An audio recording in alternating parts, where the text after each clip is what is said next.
헌신 예배가 좋은 것 같아요. 헌신 예배 없으면 저분들이 수요 예배 올 리가 없어요. 근데 이렇게 헌신 예배를 드리니까 그래도 책임감을 가지고 주님 전에 나와서 찬양하고 예배 드린다는 거 정말 귀한 일입니다.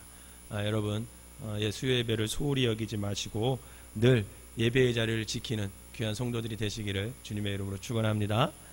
우리 옆 사람하고 인사합시다. 예배의 자리를 지킵시다. 시작.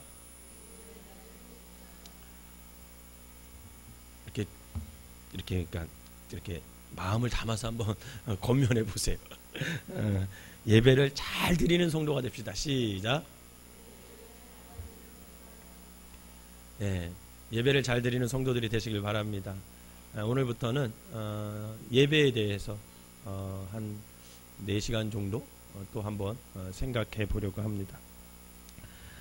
그리스도인들에게서 예배는 굉장히 중요합니다. 어떻게 중요하다고요? 그냥 중요한 게 아니라 굉장히 중요해요. 옆 사람에게 예배는 굉장히 중요합니다. 시작.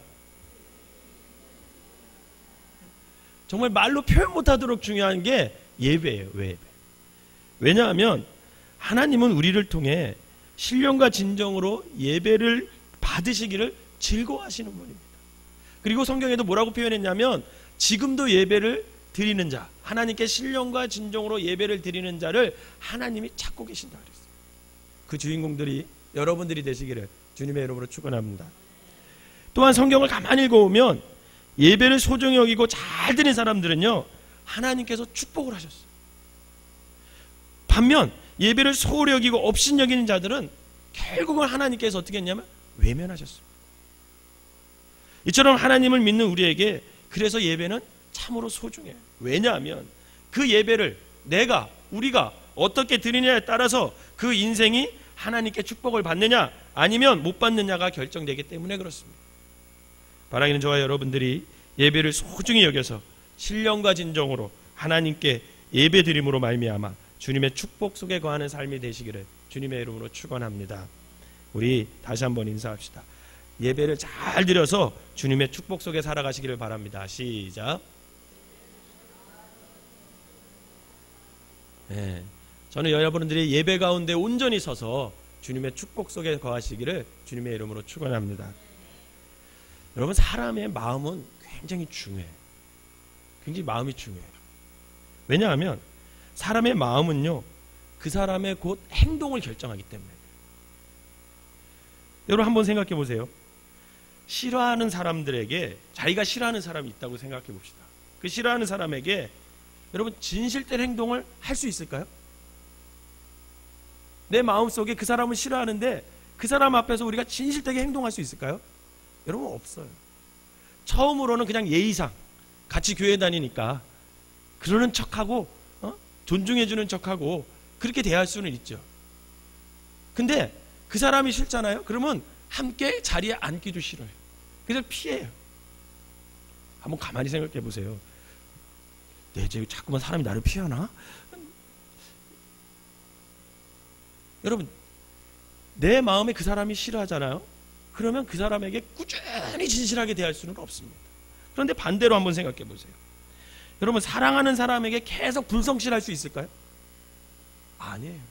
내가 어떤 누군가를 사랑하면 그 사람에게 말 한마디 할 때도 친절하게 하고요. 그 사람에게 어떻게 해요? 모든 것 좋은 거 있으면 다 주려고 하고요. 그 마음에 따라 행동이 결정되기 때문에 그렇습니다. 마찬가지로 우리의 마음속에 우리가 주님을 모시고 산다면, 저와 여러분들의 마음속에 주님을 우리가 모시고 산다면 그 마음은 진실된 예배로 드러나게 됨을 여러분 믿으시기를 바랍니다.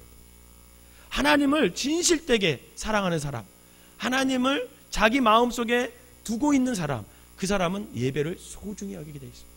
그 마음이 예배로 표현되는 거예요. 예배로. 바라기는 주님을 사랑하여 가장 아름답고 좋은 예배를 하나님께 올려드리시기를 주님의 이름으로 축원합니다.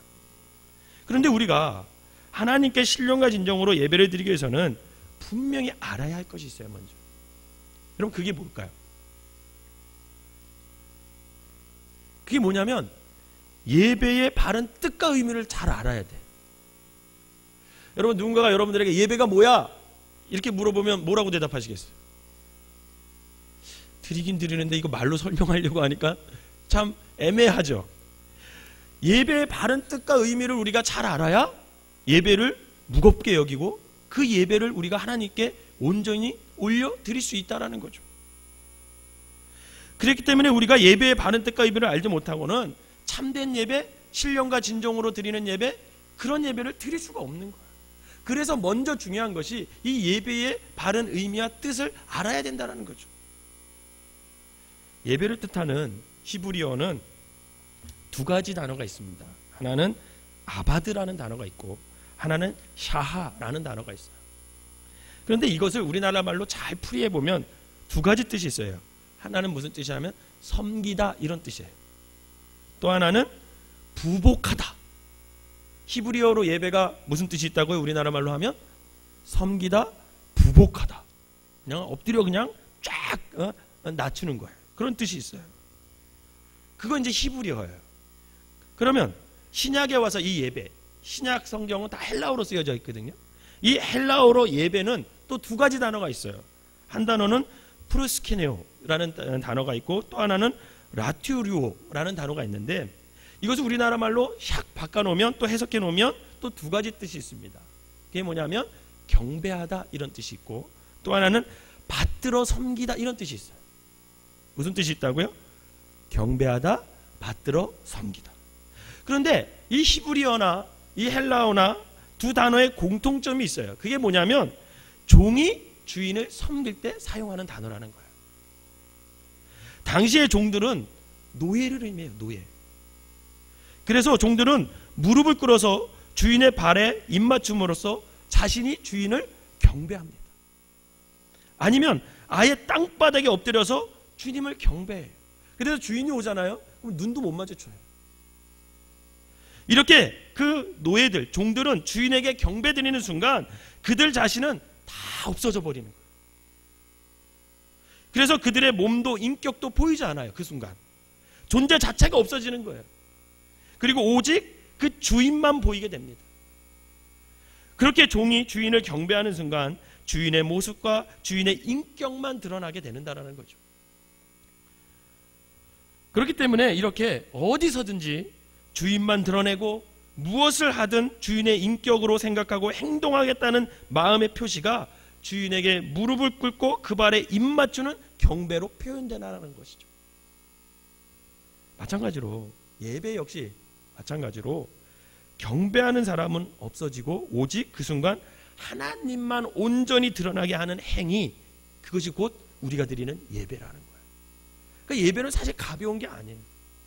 예배는요 사실 굉장히 무겁고 예배는 굉장히 하나님의 존중하는 마음을 가지고 우리가 예배의 자리에 나와야 된다는 거죠. 여러분, 그러면 영어로는 예배가 어떤 단어를 쓸까요? 많이 들어보셨어요. 워십이라는 단어 들어보셨죠? 워십. 이게 예배예요. 워십은 가치라는 의미의 월스라는 단어와 신분이라는 뜻하는 섭이 합성된 단어죠. 그렇기 때문에 이 워십은 최선의 존경과 존귀를 그것을 받을 만한 가치 있는 분께 드리는 행위라고 할 수 있습니다.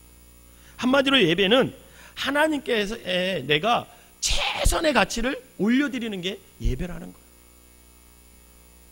이처럼 모든 인간이 하나님께 최상의 가치를 돌려드릴 때 그 순간 우리 모두는 없어지는 거예요. 인간은 없어지는 거예요. 그리고 그 순간 하나님만 드러나게 되면 그 예배를 뜻하는 그 히브리어와 헬라어와 영어가 다 통하게 된다. 다 동일하다라는 거죠. 오직 그래서 예배를 통해서 누구만 나타나야 됩니까? 하나님만 나타나요. 하나님. 그렇다면 예배가 하나님께 최상의 가치를 돌려드림으로 오직 하나님만 드러나게 하는 것이라면 그것은 구체적으로 무엇을 어떻게 드려야 된다라는 거죠. 그 해답을 알기 위해서는 우리가 성경에 나타난 구약의 제사, 구약의 그 예배의 내용을 살펴보면 그 예배를 어떻게 우리가 드려야 하는지를 잘 알 수가 있습니다. 여러분, 구약의 제사는 인간을 대신하는 제물을 죽임으로써 인간은 없어지고 하나님만이 온전하게 드러나게 하는 예배, 그게 구약의 제사입니다. 그러므로 오늘날 우리가 구약시대와 같은 마음과 정신으로 예배를 드린다면 그 예배는 오직 하나님만 드러내는 신령과 진정한 예배가 될 수 있음을 여러분 믿으시기를 바랍니다. 그래서 이제부터 구약의 예배를 저와 여러분들이 이 시간에 하나하나씩 좀 살펴보면서 우리가 어떻게 하나님께 신령과 진정으로 예배를 드릴 수 있을까, 그것을 좀 한번 살펴보려고 합니다. 여러분, 먼저 구약의 제사의 종류가 있어요. 몇 가지가 있을까요? 몇 가지? 몇 가지요? 네, 5가지가 있어요. 5가지. 저는 답을 다 가르쳐줘요. 네, 5가지가 있습니다. 5가지. 첫째는 뭘까요? 들어보셨을 텐데.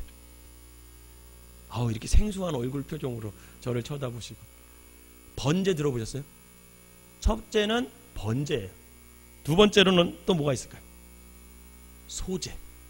세 번째로는 속제제. 네 번째로는 속건제. 다섯 번째는 화목제. 이 5가지. 레위기서 1장부터 5장까지 읽으신 분이면 이거 다 알 수 있어요. 자, 한번 다시 외워봅시다. 이 정도는 알고 있어야 돼요. 제사의 종류. 첫 번째 뭐요? 번제. 두 번째 뭐요? 소제. 세 번째 속제제. 네 번째 속건제. 다섯 번째 화목제. 예, 이렇게 5가지가 있어요. 그래서 오늘은 먼저 번제를 좀 살펴볼래요. 번제. 번제의 뜻이 뭔지, 또 번제가 어떻게 예배를 드리는 건지, 그 번제를 알면 정말 우리가 하나님 앞에 이렇게 예배를 드려야 되는구나, 그것을 알 수가 있어요. 번제는요, 구약시대의 가장 대표적인 제사예요. 이 제사의 특징은 제물을 아주 조금도 남김없이 온전히 불태워 하나님께 올려드리는 거예요. 불을 태우는 거예요. 제물을 다 불태우는 거예요. 이 번제를 드리는 사람은 그 제물을 불로 태우는 것을 통해 자기 자신을 하나님께 온전히 내어드린다라는 것을 표현하는 겁니다. 즉, 번제는 하나님 앞에서 하나님에 대해서 철저한 자기 부인, 온전한 자기 의탁을 의미하는 거다라고 할 수 있죠. 그래서 번제는 예배의 영원한 모범이 될 수 있다는 거예요. 이 번제가 모든 예배의 사실 기본이에요. 왜냐하면 예배가 곧 하나님에 대한 자기 부인과 자기 의탁이기 때문에 그렇습니다. 레위기서 1장 1절에서 9절 한번 읽어보도록 하겠습니다. 제가 한 절 읽고 여러분들이 한 절 읽으면서 9절은 다 같이 읽어보도록 하겠습니다. 여호와께서 회막에서 모세를 부르시고 그에게 말씀하여 이르시되,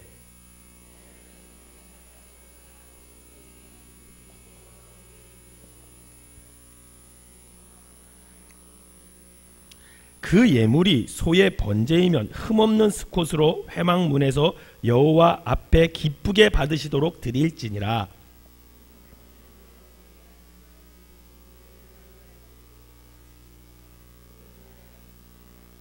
자, 4절을 처음 부분을 다시 한번 돌려보세요. 4절. 여기서 그는 그러죠. 그가 누구예요? 제물을 바치는 사람. 그가 그예요. 그러니까 그가 제물을 바치는 자는 번제물의 머리에 안수할지니 그를 위하여 기쁘게 받으심이 되어 그를 위하여 속죄제가 될 것이라. 제가 이번에 설교 준비를 하다가 아주 새로운 걸 알아냈어요. 저는 제사장이 안수하는 줄 알았어요. 근데 오늘 본문에 보니까 그는 번제물 위에 머리에 안수하지. 누가 안수하는 거예요? 제물을 바치는 자가 안수하는 거예요. 스스로가. 죄를 진 자가 안수하는 거예요. 그 제물에. 자, 5절. 그는 여호와 앞에서 그 소상아지를 잡을 것이요 아론의 자손 제사장들은 그 피를 가져다가 회막문 앞 제단 사방에 뿌릴 것이며. 이 5절에서도 그는 누구예요? 제물을 바치는 자가 여호와 앞에 그 소상아지를 잡을 것이요. 제사장이 잡는 게 아니에요. 본인 스스로가 잡는 거예요. 제사장은 뭐예요? 거기서 나온 피를 가져다가 회막문에 뿌리는 것만 해요. 자, 6절 읽어보세요. 시작. 여기서도 마찬가지고 그가 누구예요? 제물을 바치는 자가 그 번제물의 가죽을 벗겨 각을 직접 뜨는 거예요. 제사장이 하는 게 아니에요. 7절. 제사장 아론의 자손들은 제단 위에 불을 붙이고 불 위에 나무를 버려놓고. 8절 시작.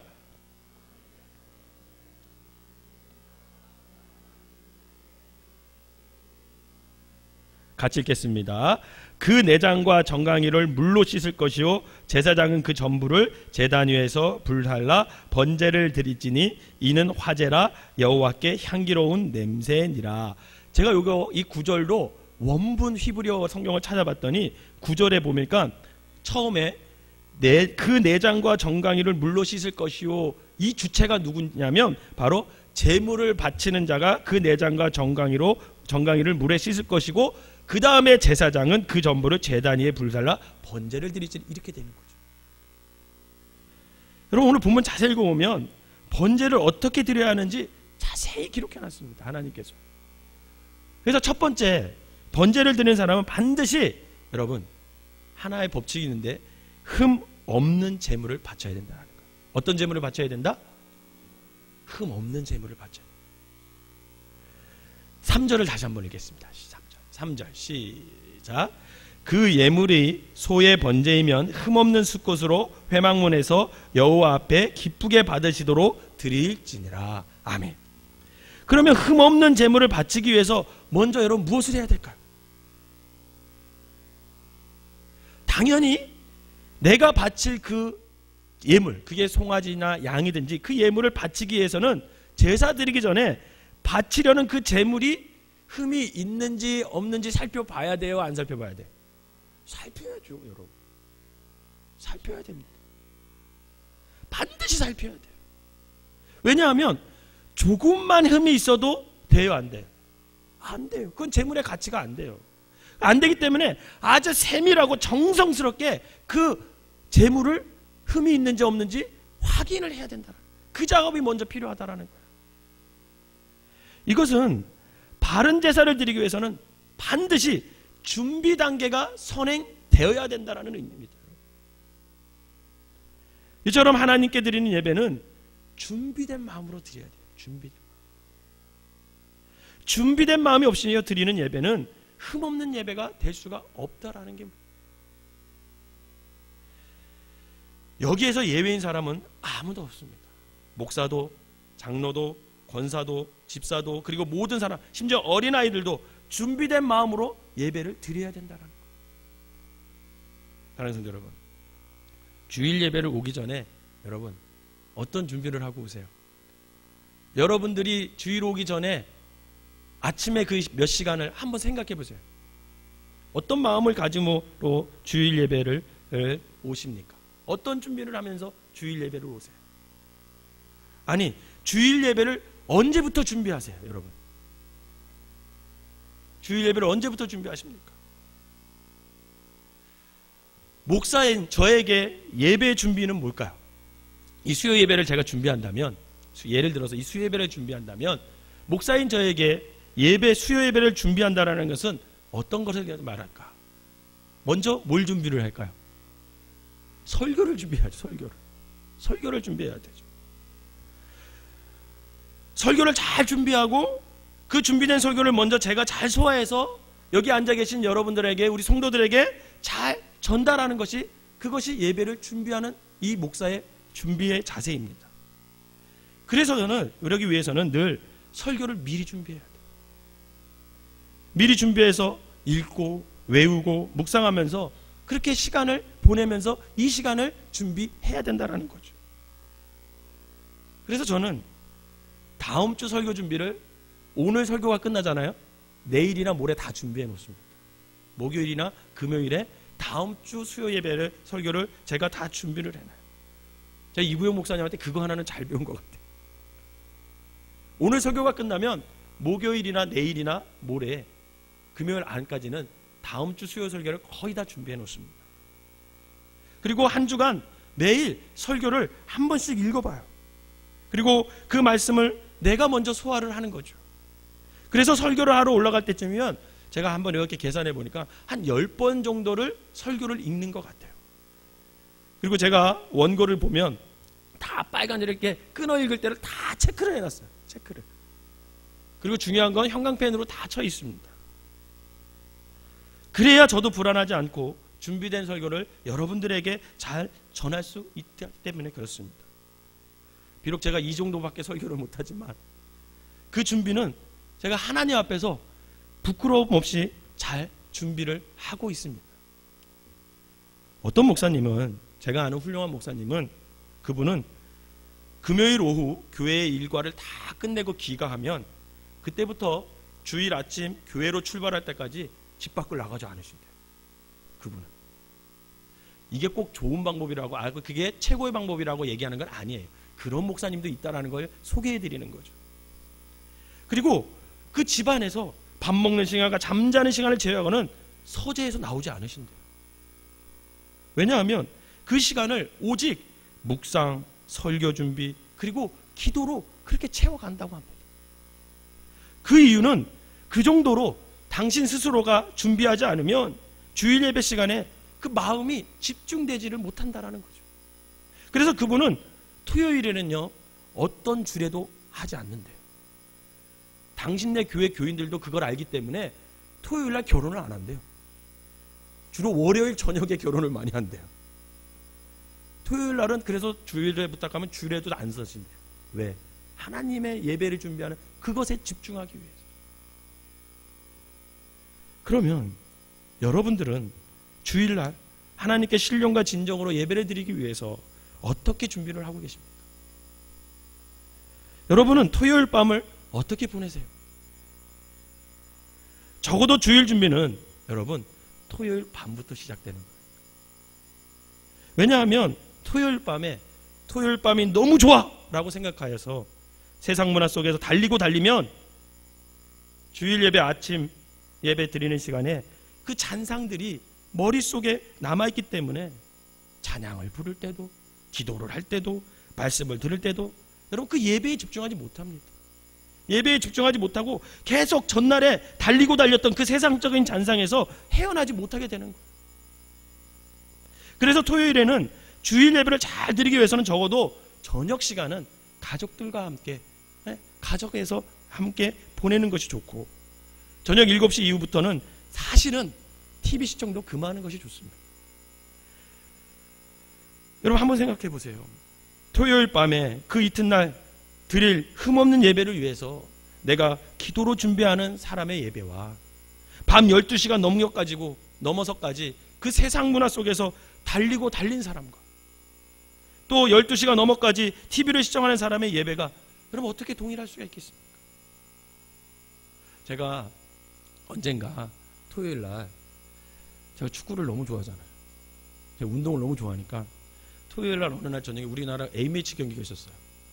우리 대한민국 국가대표팀과 다른 나라하고 A매치 경기가 있었는데 그게 꼭 8시에 하잖아요. 축구 그 국가대표 경기가 8시에 그거를 딱 보는데 어찌나 제가 또 이렇게 흥분을 하고 보잖아요. 축구를 볼 때. 근데 그날 이기면 좋았을 텐데 어떻게 됐을까요? 우리나라가 졌어요. 그래가지고 지니까 이 마음속에 뭐가 가득 찰까요? 분노가 가득 차요. 분노가 제 마음속에. 아니 밥만 먹고 축구만 하는 것들이 저것도 못해? 왜 저 중요한 순간에 골을 못 넣어? 막 이런 생각이 막 드는 거예요. 근데 그게 잠자고 일어나면 없어져야 되는데 주일날 아침에 와서 9시 예배를 드리는데 목사님이 설교하시는데 계속 그 결정적인 순간에 골을 넣는 그 선수가 생각나는 거예요. 바보 같은 인간. 그것도 못 넣어. 쟤 때문에 졌어. 나였으면 이렇게 해서 이렇게 해가지고 이렇게 넣었을 텐데. 그런 생각을 막 떠오르니까 예배에 집중이 되겠습니까? 안 되겠습니까? 안 되죠. 말씀이 들어올까요? 안 들어와요. 감독을 바꿔야 된다는 둥 뭐 이런 생각을 자꾸만 하고 다른 때는 애국 안 하면서 그때만은 꼭 애국하는 사람처럼 우리나라 축구가 왜 이러냐는 둥 축구협회가 왜 이러냐는 둥 막 이러면서 잔상이 머릿속에서 떠나질 않는 거예요. 그러니 예배가 될 리가 없죠.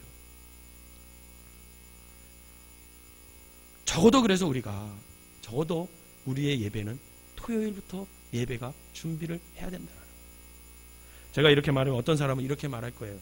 아유 목사님은 사회생활을 안 해서 그렇지. 사회생활을 하면 토요일 저녁이 얼마나 우리에게 소중한 시간인데 그렇게 재미없게 토요일 밤을 보내겠습니까?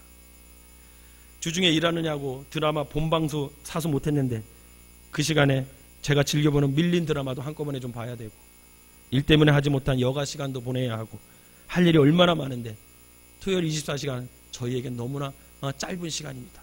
이렇게 말할 수도 있어요. 그렇게 말씀하시면 그 얘기 또한 이해가 돼요. 그럴 것 같아요. 하지만 여러분, 저와 여러분들이 우리가 주님의 종이라면, 예배의 뜻이 종이 주인을 경배하는 의미가 있다라는 것을 안다면 우리는 주님께 경배드리기 위해 내 것을 누릴 것이 사실은 아무것도 없다라는 것을 깨달아야 합니다. 그럼에도 불구하고 아직은 거기까지는 내 수준이 아니라고 생각된다면 적어도, 정말 적어도 예배 시간 전에 미리 예배당에 나와서 기도로 예배를 시작하는 삶의 예배와 예배가 시작된 후에 허겁지겁 달려와서 숨을 헐떡이면서 예배에 참석하는 사람의 예배, 과연 둘 중에 어떤 게 하나님 앞에 온전한 예배가 되겠냐라는 거죠. 적어도 그 두 사람의 예배는 분명 차이가 있을 거라는 것입니다.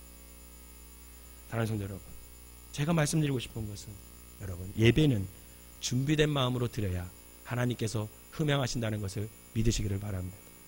그래야 흠없는 예배가 됩니다. 그래야 흠없는 예배는 여러분, 예배당에서 시작되는 게 아니에요. 예배는요, 저와 여러분들이 각자의 집에서 예배를 준비하는 그 순간부터 예배는 시작되는 것입니다.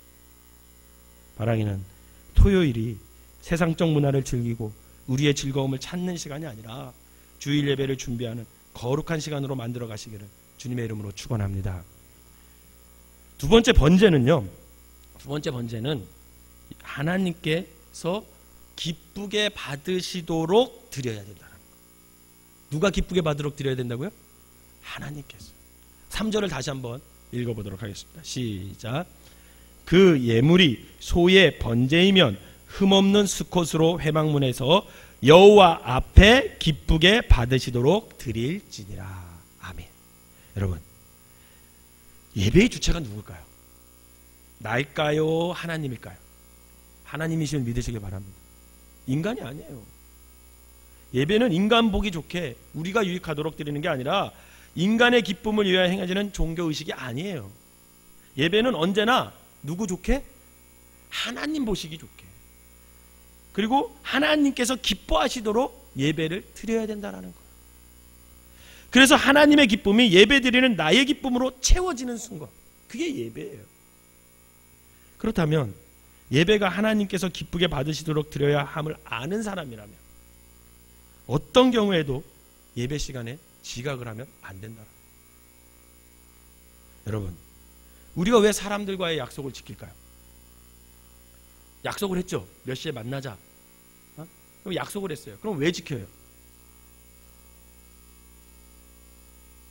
왜 지키냐면 적어도 우리가 사람과 약속을 지키는 것은 상대방에 대한 최소한의 예의예요. 그렇지 않겠습니까?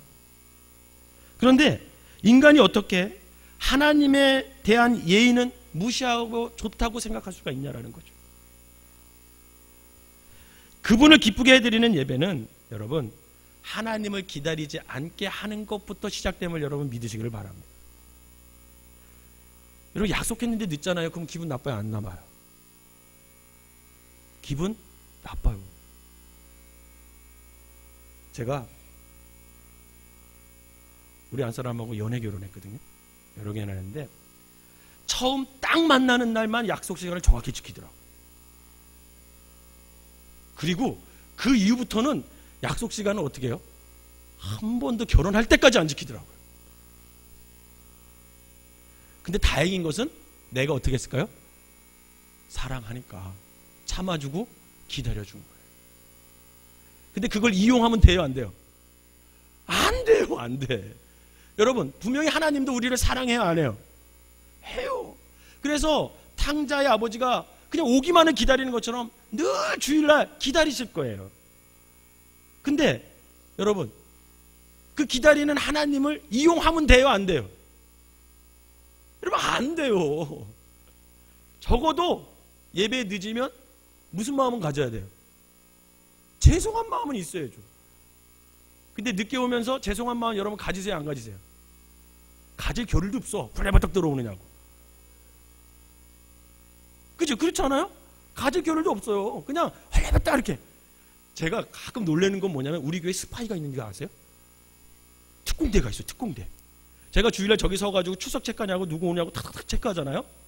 근데 이상하게 제 눈을 피해서 들어오는 사람이 있어요. 놀라워요. 그런 분들이 한 두세 명 계셔요. 그래서 예배 끝나고 가다 인사드리면 언제 들어왔어요? 내가 다 보고 있었는데. 그러면 씩 웃으면서 목사님 눈 피해서 들어왔어요. 그래요. 특공대예요. 특공대. 제가 그분들을 특공대로 찍어놨어요. 그분들은 전쟁 나면 북한으로 파송해야 돼. 제 눈을 피해서 딱 와 있는 분들이 한 두 분 계죠. 두 분. 신기해요. 여러분, 하나님께 기쁘게 드리는 예배는 지각을 안 하는 것부터 시작된다는 것을 여러분 기억하셔야 돼요. 그래서 우리가 하나님 보시기에 자신의 예배 가운데 어떤 부분이 미흡한지를 늘 점검할 때 우리는 하나님께서 기뻐하시는 예배를 드릴 수 있고, 또 동시에 우리의 예배는 정녕 모든 사람에게도 보기 좋고 아름다운 예배를 하나님께 드릴 수 있다는 것입니다. 그러므로 예배를 통해 하나님을 기쁘게 하기 위해서는 지금부터 나의 부족한 면이 뭔지 그것을 좀 점검하여 그것을 고쳐 나가는 모습, 그게 오늘 우리에게 있어야 된다는 거예요. 그래야 주님이 그 예배를 기뻐 받으시는 거죠. 지각하는 사람은 제가 딱 보면 5분 늦는 사람은 맨날 5분 늦어요. 이상해요. 정확해요. 10분 늦는 사람은요 매일 10분 늦어요. 그리고 설교 막 시작할 때 오는 사람은 그때 딱 와요. 분류가 있어요. 분류가 5분 지각 10분 지각, 설교 시작하면 오는 사람. 그 어떤 사람은 미안해서 거의 설교 끝날 때쯤에 축도하려고 막 기도할 때 들어오는 사람도 있어요. 여러분, 그러면 그것을 안다면 내가 왜 5분 늦는지, 내가 왜 10분 늦는지, 내가 왜 30분 늦는지, 그 삶의 패턴을 어떻게 하면 돼요? 고치면 되죠. 고치면 됩니다. 근데 늘 동일하게 생각해요. 늘 동일하게. 부족한 면을 고쳐나가. 그리고 사실은 예배 시간에 올 때 여러분 좀 준비된 마음으로 온다는 것은, 또 하나님이 기뻐 받으시도록 온다는 것은 사실 마음도 정리해야 되지만 겉모습도 조금은 우리가 정리를 하고 와야 된다는 거. 우리 학생들 보면 스리퍼 끌고 와. 스리퍼 쓰리다스 3개. 이 겨울에 양말도 안 신고 와. 깜짝 놀랄 때가 있어. 양말도 안, 걔네들은 안 춥나 봐. 학생들은 지구인이 아닌 것 같아요. 제가 보면, 가끔 보면 정말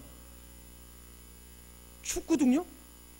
근데 반팔에다 반바지에다가 슬리퍼 끌고 와. 안 춥냐? 물어보면 괜찮아요. 그래. 나는 안 괜찮아. 내가 볼 때. 옷도 좀 좋은 게 아니라 단정하고 깨끗하고. 이런 헌금은 어떻게 준비해 오십니까? 저 어렸을 때 항상 우리 할머니 권사님이 계셨는데, 우리 교회, 화천교회, 그분이 꼭 은행 가서 새 돈을 바꾸셔요. 근데 새 돈을 못 바꾼 날도 있잖아요. 그럼 어떻게 할까요? 다리미로 다리셔요. 그 돈을 물을 부셔가지고 다리미로 탁 다리셔가지고 이미 봉투를 집에다 몇 개 갖다 놔. 그래서 정성스럽게 봉투에다 담아서 갖고 와요. 저는 그 모습, 오늘을 살아가는 우리 신앙인들이 배워야 된다고 생각을 합니다. 저 가끔 갈 때 우리 교회 중에서 헌금할 때 감동을 주시는 분들이 계셔요. 저 헌금함 앞에서요, 어떤 분은 그냥 쑥 넣고 가지 않아요. 조금 일찍 와요. 그런 분들은 대부분 일찍 와요. 그리고 헌금함 앞에서 기도하시더라고요.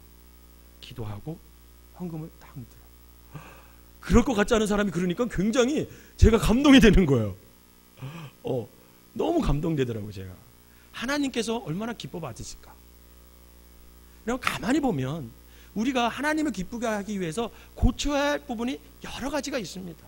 여기서 있는 이인구 목사도 고쳐야 할 것이 있고, 여기 앉아 계신 여러분도 고쳐야 할 것이 있겠죠. 그러면 그것을 여러분 그냥 두지 마세요. 고쳐나가시기 바랍니다. 하나하나 고쳐나. 왜? 그 예배가 누가 받으시기에 기쁘게 하기 위해서? 하나님 받으시기.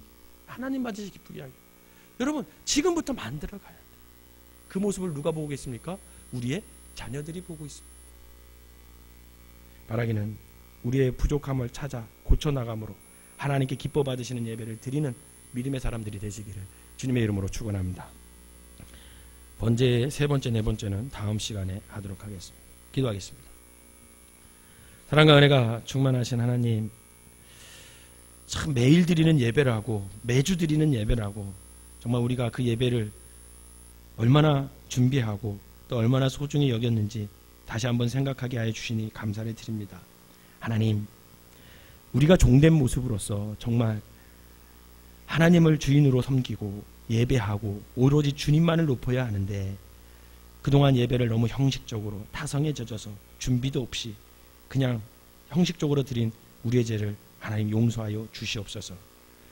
주님께서는 오늘 흠없는 예배를 드리라고 하는데, 과연 우리가 준비된 예배를 하나님께 드렸는지 생각하게 하시고, 이제부터 우리가 하나님 앞에 나온 것을 조금은 무겁게 여겨 하나님 준비된 예배를 하나님 앞에 드릴 수 있는 믿음의 사람들 되게 하여 주시옵소서. 마음을 준비하고, 아버지 하나님 우리의 몸가짐을 준비하고, 예물을 준비하고, 아버지 하나님 그리하여 아버지 하나님 또열도 우리가 준비하여서 아버지 온전히 그 주일날 드리는 그 한 시간이 정말 하나님이 받으시는, 정말 하나님이 기쁘게 받으시는 아름다운 예배를 우리가 올려드릴 수 있도록 인도하여 주시옵소서. 그것을 위해 부족한 점이 있다면 지금부터 하나하나 고쳐나가게 하여 주셔서 아버지 하나님 좀 더 성숙된 모습으로, 좀 더 아름다운 모습으로, 좀 더 주님이 기뻐하실 만한 모습으로 하나님께 예배하는 우리 모두가 되게 하여 주시옵소서. 예수님의 이름으로 기도하옵나이다. 아멘.